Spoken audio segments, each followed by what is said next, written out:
Now you're gonna be on the tape. Okay, slide 53. Please take this off. I forgot. All right. So we're gonna look at a few reminders. And most of you were doing pretty well with this yesterday. If you feel like after today you're still not totally comfortable with balancing chemical equations, let me know.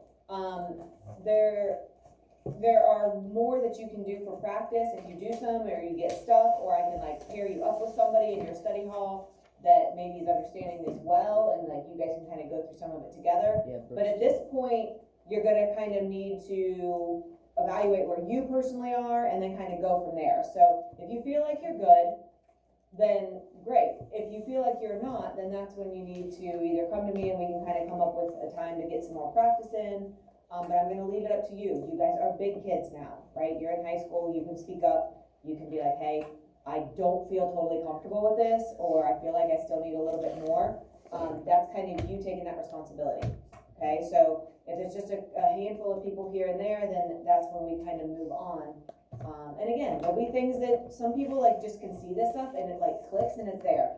Others, you look at it and you're like, what? It's like you're looking at like Chinese, like it looks like totally foreign.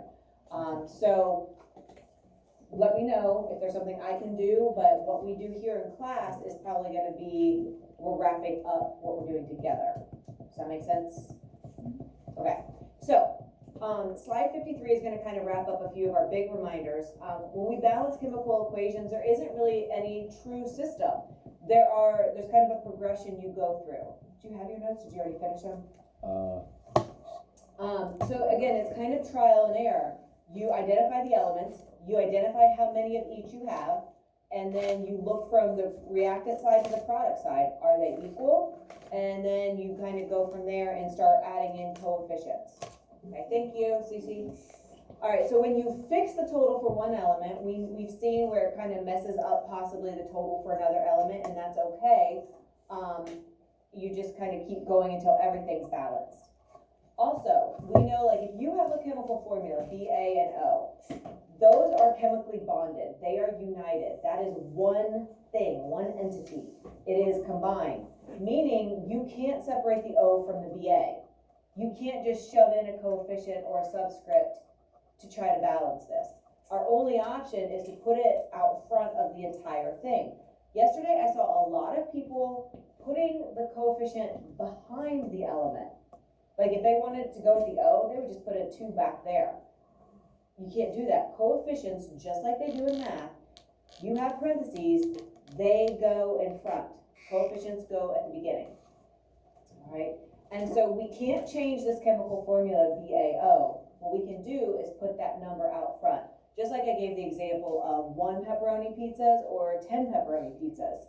That 1 or that 10 is just the amount of pepperoni pizzas. It's not that you're changing from pizza to calzones or subs or wings or anything like that. It's still pepperoni pizza, just how many. And so by putting that coefficient out front, that's what you're able to change. And so thinking of the BaO in parentheses is helpful, right? Putting that parentheses kind of keeps it together. It also kind of hopefully triggers what you already know with math, with distributing. And all of you were really quickly able to say, oh, distributing, it's, you know, just like we do in math, we multiply, right? And then again, the idea that you cannot just change subscripts.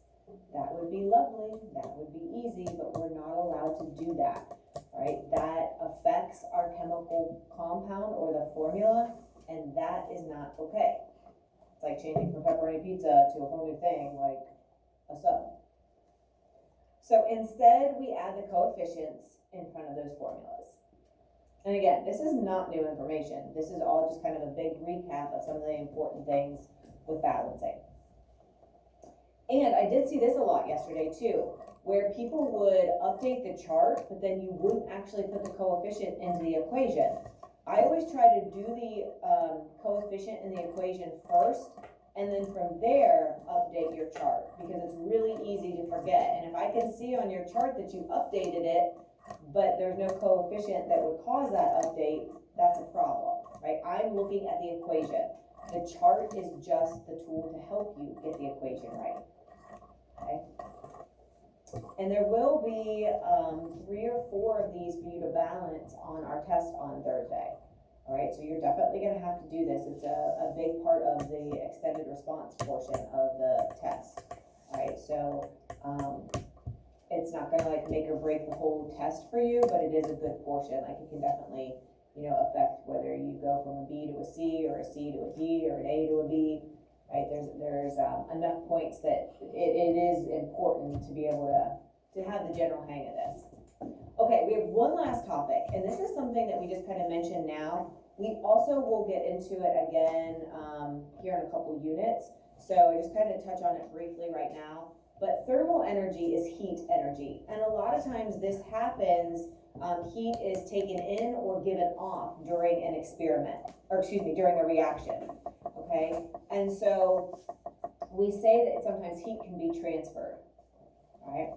And so if heat is going to transfer into a reaction where it is warming the reaction up, we call this an endothermic reaction.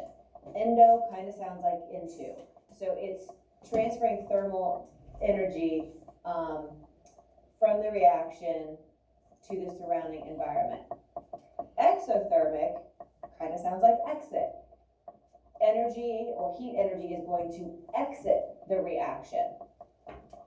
It is transferred out into the surrounding environment. So endo kind of sounds like into, exo kind of sounds like exit. So this is why usually this is a pretty simple idea. The only thing is you have to be very clear to identify what are you saying, you know, are you saying it's taking it in, or are you saying it's taking it out? So you have to identify the reaction, and you have to identify the surroundings, and then kind of be like, okay, what's happening from there?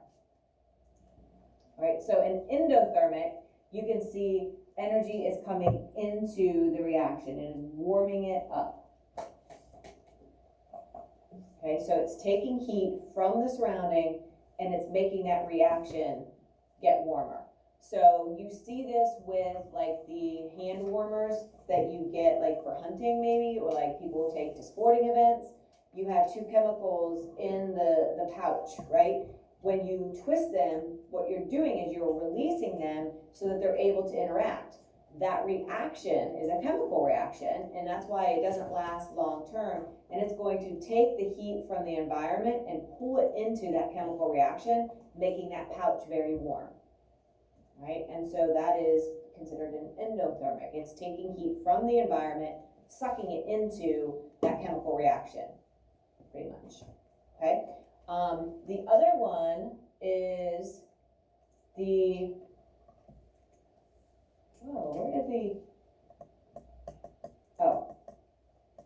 sorry, I slipped too quick. The exo, meaning releasing heat, is kind of like a fire. So when you have a bonfire, maybe some of you have gone camping lately, or you have had a bonfire. This is kind of that time of year when we do that a lot. So when the fire, the logs are burning, that is a chemical reaction, right? And so that burning reaction is releasing heat to the environment, right? And that's why you can feel the heat from the flames, right? It's releasing the heat from the flames. So those are the 2 examples I usually try to use, like a fire, you know, the heat leaving the burning reaction, and then like the hand warmers or the foot warmers, you know, sucking heat from the environment, concentrating it into that pouch so that it's warm and you can, you know, get that heat for your hands or feet. Okay? And so again, we're going to have more information about this as we get to heating and cooling curves later. So this is just kind of an introduction to that. But it fits because these are chemical reactions, and these processes do happen a lot with these chemical reactions. Sometimes you'll see the product get colder. Sometimes you'll see that it gets a lot warmer. Okay. So we will stop with the notes there.